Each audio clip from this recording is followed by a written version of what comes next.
Well, that's what we're working on today. A 2008 Dodge Ram.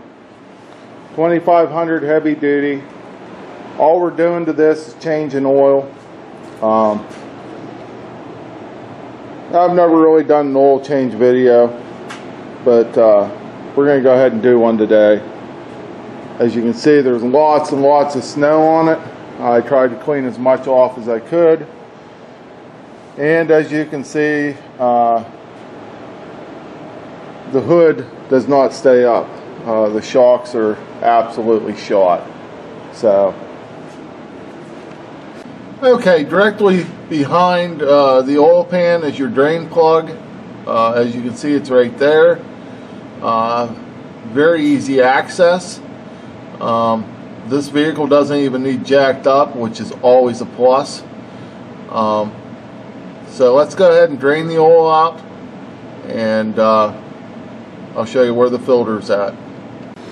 Now, what I like to use to drain oil, it comes in very handy, is a bone wrench.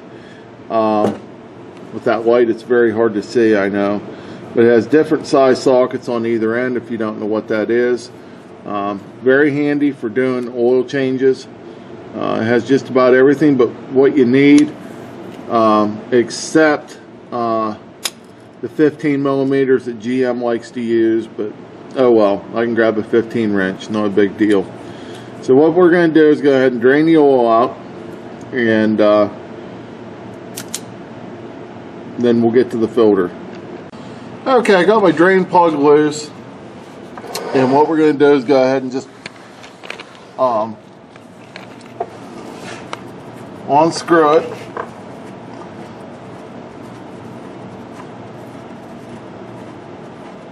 And watch it fall into the drain pan. Just kidding.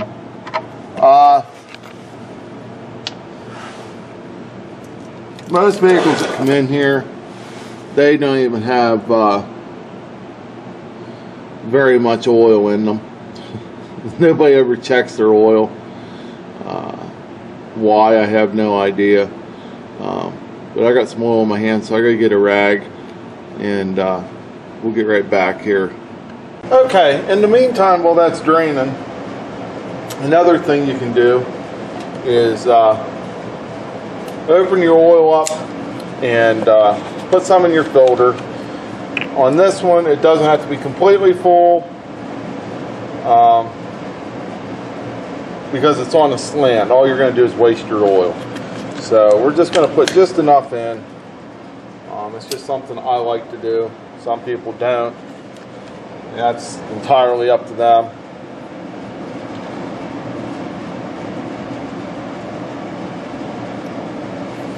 And normally what happens is you'll get it all over your workbench, but that's okay. But just fill it up just enough to have some oil in it.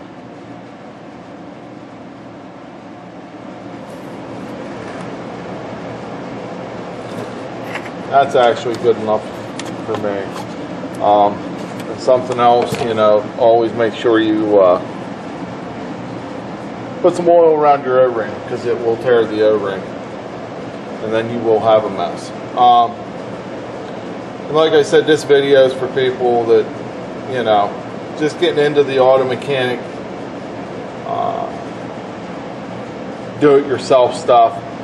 I know a lot of my subscribers already know this stuff, but this is for people that really don't know this stuff, because there are people out there, there's a lot of people out there that don't know this stuff, and there's nothing to be ashamed of. I mean, we all started somewhere, so you know, just that's why I started the channel, really. So that's good enough for me. So what we're going to do is we're going to go under, pull the filter off, and put the new one on. Okay, right at the front of the motor is your oil filter. What I like to use is a oil filter socket. They work so much nicer than the old oil filter wrenches, and a lot of the newer ones you can't even get into. to use them. So all you're going to do is go up there, make sure you got your drain pan pretty close to where you need to be. Put this on there, and look at that. Now the guy that changed this before me knew what he was doing. You don't have to crank these oil filters down.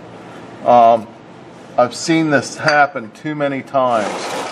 I've actually ripped oil filters in two. That is not fun, and the people that have had that happen, go ahead and chime in. Put her down in the comments and let me know your experience, because I'll tell you what, I've had some bad days with oil filters because people over tightening them. You just don't need to do that. So all you're going to do is pull your filter off, let that drain out. Make sure your old O-ring is not on there, because a double O-ring, what happens is your O-ring will stick. You'll screw the new one on, and when you start it up, it will just blow oil everywhere. I've learned from experience, and it is one heck of a mess. So we're going to go ahead and let that drain out, and then we'll get to putting the filter on. Okay, once that finished draining, you screw your new oil filter on. Come under here with a rag and tighten it up by hand. That's really how I do it. I tighten up as tight as I can get it, and then I might take my socket and turn it just a hair more, just to make sure it's tight. That is plenty tight enough right there. That way the next person, it'll come right off for them. Okay, we're on the top side of the vehicle now, as you can see. And on the driver's side, here's where you put your oil in at. This vehicle, the 5.7 liter holds 7 quart. And as you know, we already put some in the filter, so whatever's left over out of that, and then 2 quart. So okay, we got 7 quart in there. What you're going to do is take your funnel out and put your cap back on.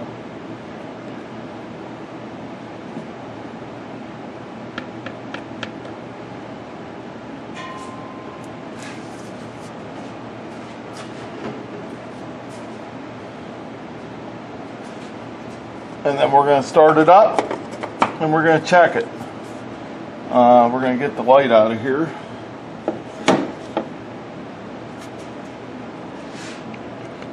Okay, we're going to go ahead and start it up. First things first, up in your right hand corner, that's your oil pressure gauge. You'll watch that go up.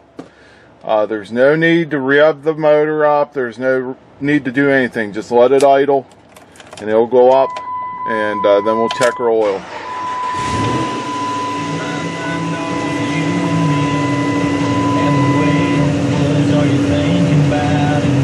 And that's about normal for this vehicle. We're going to let it run for just a second. You don't have to let it run very long.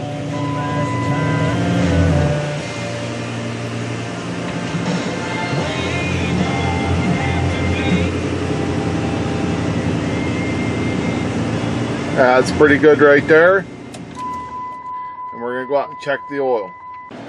Okay, we're going to pull the dipstick, wipe it off the first time.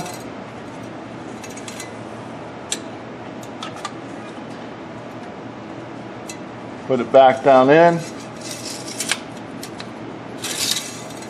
And it should be right on the money. And as you can see, if it'll focus, it's right on the money. So that's how you change oil. I hope you enjoyed the video. I hope it was informative.